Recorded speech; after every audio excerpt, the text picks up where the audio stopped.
naye nga bwe twagendedde mu kuwummulako twabadde tukyalaba ennunda y'ente e Budaki. Tugenda kweyongerayo n'ennunda y'ente tulabe ate bo ngeri ki ey'omulembe gye batusingamu era na biki bye tuyinza okubakoppako naffe ne tubitandika eno ne tubiyiga. Naye nga nnyongera okujjukiza nti bw'oba olina ky'oteesa ku pulogulaamu eno Omulimisa, genda mu ssimu yo teekamu ekigambo Omulimisa, buukawo akabanga, teekawo obubaka bwo, teekawo ekibuuzo kyo, sindika ku 8338.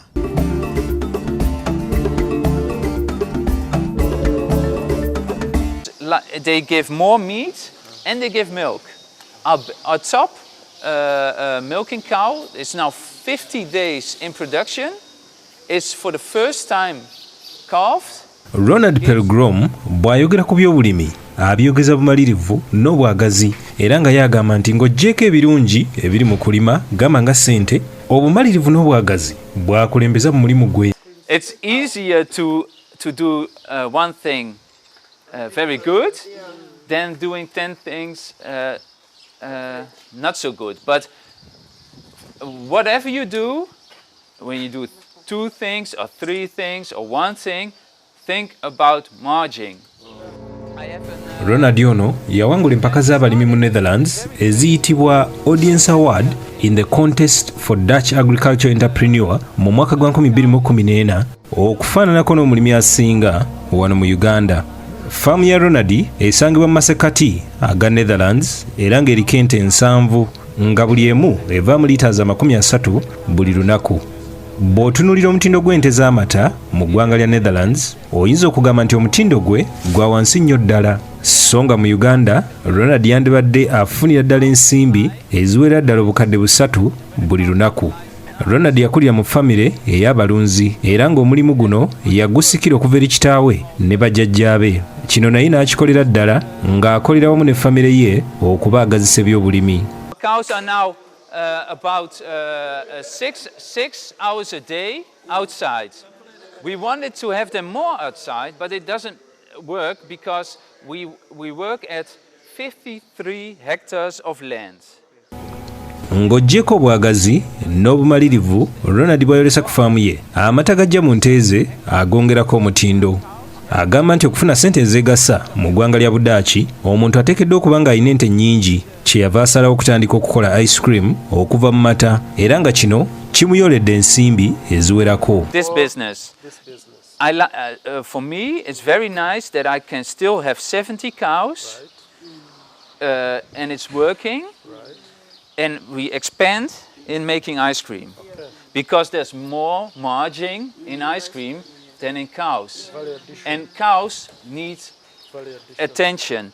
So you see in Holland you see more and more cows on the same land, so feeding cows is getting difficult, but also you have more variable costs because everyone needs to buy food.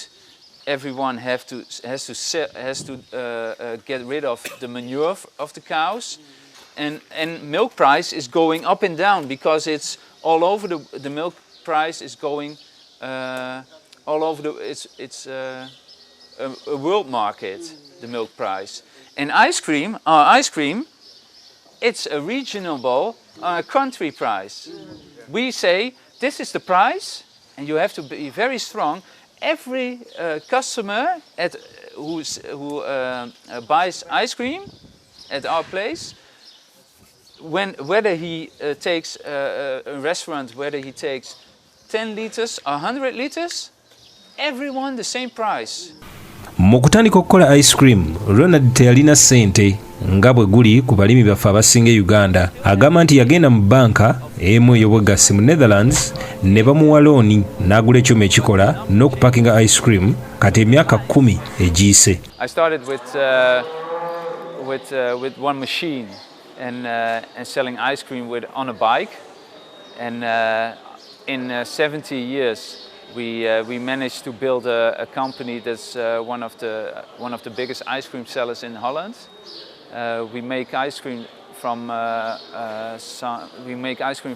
milk in 150 flavors. Ronald yenyumiriza mu kulunda era nga y'omu ku abo basinga okukola n'okutunda ice cream mu ggwanga ly'e Budaki. Teyakoma ku ekyo, yayiyayo n'ekiyumba kyasikira ku mmotoka ye olwo n'abuna obwalo bumwetolodde ng'atunda ice cream. Emboozi ya Ronald ye yasinga okunyumira abalimi baffe abaagenda okulambula Netherlands. No, we only use 10 or 15,000 liters. So with 2 or 3 of our cows, this is the ice cream business is running. It's only for 3 cows. Yeah, so it's you can start. Judith Bakirya, omulimi okuva mu Busoga, agamba nti emboozi ye efaananako n'emboozi ez'abalimi baffe wano. Ono era akubiriza abavubuka okuva mu kulera engalo. Ndi wa Jinja. Tuli wano kati Netherlands. Abantu beno balimi nga ffe naye balima ku mutindo ogw'amaanyi. Buli kye balima bateekamu science w'amaanyi.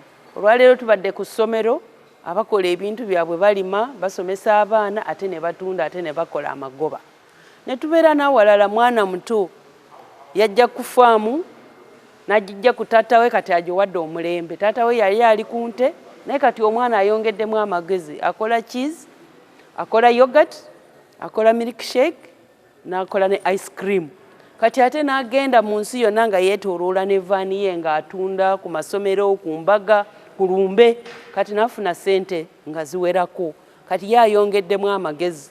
Kale abavubuka namwe mulabe omulembe temujja ffe bye baakola ng'abakadde naye twongeremu endowooza n'amagezi. If you're in Uganda, if you're in America they have stables of 10,000, 20,000, it doesn't matter, but there are Mexicans milking them.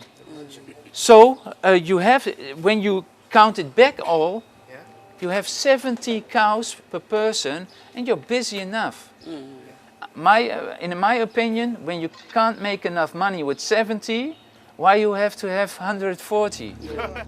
Ronald kyakulabirako eri abalimi okusingira ddala wano mu Uganda olw'obumalirivu obwagazi n'okwongera omutindo ku bulimi. Young people have to follow their heart and do things that they wanted to do.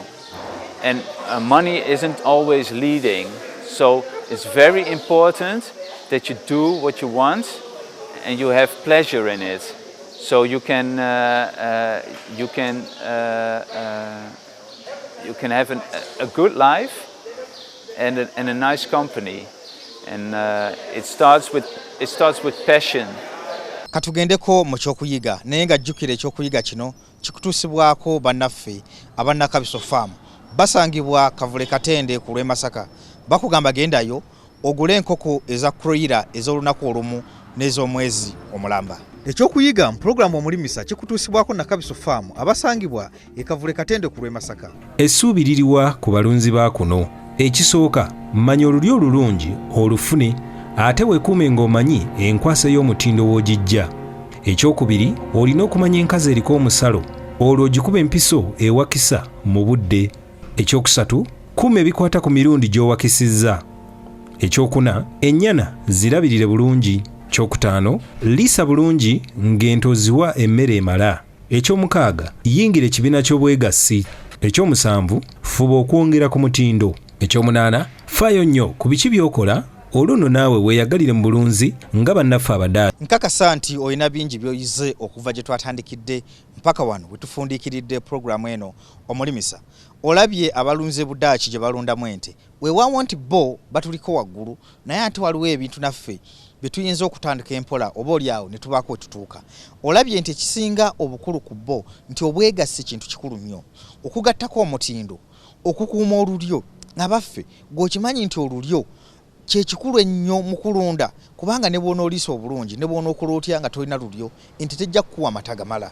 Naye ate era olina okubeera nga olina endiisa eyo ennungi. Olabye balunda ente mu biyumba. Ffe nno tukaaba muddo naye eri baliisiza ddala omuddo omukalu nga n'omubisi ffe wano tuguyina.